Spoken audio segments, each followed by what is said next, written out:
안녕하세요. 시민 리포트 이지은입니다. 매서운 추위에 몸이 절로 움츠러드는 계절이지만 아주 뜨거운 열기의 현장이 있습니다. 바로 해운대구청에서 주관한 겨울방학 소프트웨어 캠프인데요. 오늘 우리가 사는 세상에서는 미래의 주역인 꿈나무들이 배움의 열기로 추위를 녹이는 소프트웨어 교육 현장에 다녀왔습니다. 엄청 재밌어요. 더 신기한 느낌이었어요. 가장 재밌고 흥미로웠던 게 오늘 했던 직접 게임 만들기였어요. 재밌었어요. 해운대구청의 주관으로 2015년 여름방학에 처음 시작한 소프트웨어 캠프는 방학마다 특강으로 진행되며 2주 동안 초급 2개 반, 중급 2개 반으로 운영됩니다. 참여 대상은 초등학생 3학년부터 5학년까지인데요. 1월 9일부터 20일까지 초급 교육을 진행하신 IT정보교육연구소 강영애 강사에게 교육 내용을 들어보았습니다. 프로그래밍 도구인 스크래치를 활용하여 애니메이션 만들기, 게임 만들기, 스토리 만들기 등 논리적이고 창의적인 문제 분석 능력을 키우기 위한 수업인데요. 그 과정에서 문제가 발생했을 때 생각하는 능력과 컴퓨팅 사고력을 기르는 것이 이 교육의 목적이라고 할 수 있습니다. 코딩은 재미있을 거라는 부모님의 권유로 캠프에 참가하게 되었고 소프트웨어 교육을 처음 접한 친구들이 많았지만 2주간의 교육을 마무리하며 스스로 게임을 만들었는데요. 센텀 초등학교 3학년 박찬승, 문도원, 장산초등학교 5학년 김한결 학생이 만든 게임 이야기 들어보았습니다.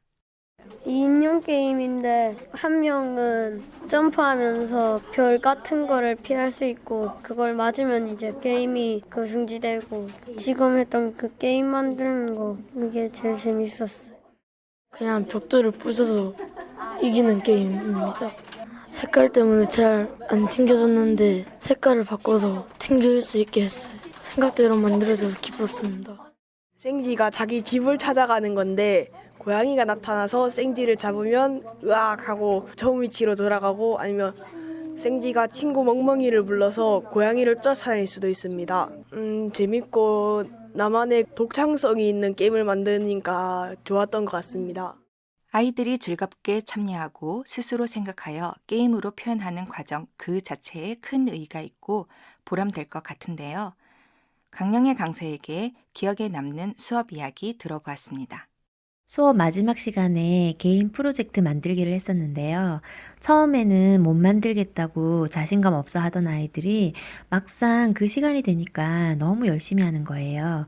1학년 꼬맹이부터 5학년 아이들까지 혼자서 구상하여 만들어낸 작품들을 보고 정말 아이들은 어른들이 생각하는 것보다 훨씬 더 큰 능력을 가졌구나 감동을 했던 기억이 있습니다. 요즘 다양한 매체에서 소프트웨어 교육 또는 코딩 교육이라는 말을 들을 수 있는데요. 소프트웨어 교육이란 무엇인지 부산대학교 소프트웨어 교육센터 정주훈 교수에게 들어봤습니다. 소프트웨어 교육은 이런 프로그래밍 교육이나 컴퓨터 교육이라기보다는 사고력을 함양하는 교육이라고 할 수 있습니다. 컴퓨터적 사고를 얘기하는데요. 컴퓨터를 어떻게 우리가 수단으로서 사용할 수 있는가, 어떻게 생각을 해서 새로운 것을 만들어낼 수 있는가가 더 중요합니다. 단지 그 수단이 프로그래밍이라든지 아니면 언플러그드, 피지컬 같은 피지컬이라고 하는 건 어떤 도구를 사용하는 거고요. 언플러그드는 컴퓨터 없이 컴퓨터의 논리를 이해할 수 있는 그러한 게 되겠습니다. 시대의 흐름에 맞춰 전 세계가 소프트웨어 교육에 집중하고 있는데요. 현재 다른 나라에서는 어떻게 소프트웨어 교육이 진행되는지 들어보았습니다. 인도 같은 경우에는 2010년부터 초중등 교육에 있어서 필수 교과로 자리 잡고 있고요. 지금 현재 가장 잘 되고 있는 모형으로 보고 있는 곳이 영국입니다. 영국에서는 컴퓨터 교과가 5살부터 16살까지 필수로 자리 잡고 있습니다. 12년간 필수인데요. 특히 영국에서는 마이크로비트라는 아주 작은 보드가 있습니다. 그 보드를 가지고 다양한 교육에 활용하고 있는데요. 이 마이크로비트를 통해서 여러 가지 물건들과 결합하여 새로운 사물을 만들어내고 있습니다. 일본 같은 경우에도 현재 중학교와 고등학교가 필수로 되어 있고요. 중국 같은 경우에는 고등학교가 필수로 되어 있습니다. 4차 산업혁명으로 다가올 미래의 변화에 대비해 꼭 필요한 교육이 소프트웨어 교육이라고 하는데요. 앞으로 나아가야 할 방향은 무엇인지 들어보았습니다. 소프트웨어 교육은 아까도 말씀드렸다시피 어떤 그냥 컴퓨터만을 사용하는 그런 교육은 아닙니다. 컴퓨터를 통해서 내가 생각하고 있는 바를 실현할 수 있는 그거를 새로운 것을 만들어내는 데 주안점이라고 볼 수 있습니다.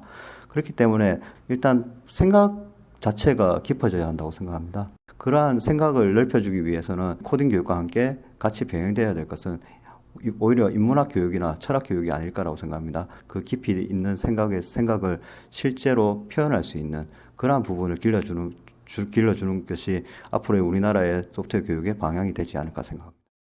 아이들이 소프트웨어 공부를 재미있게 할 수 있는 방법을 정주은 교수에게 들어보았습니다.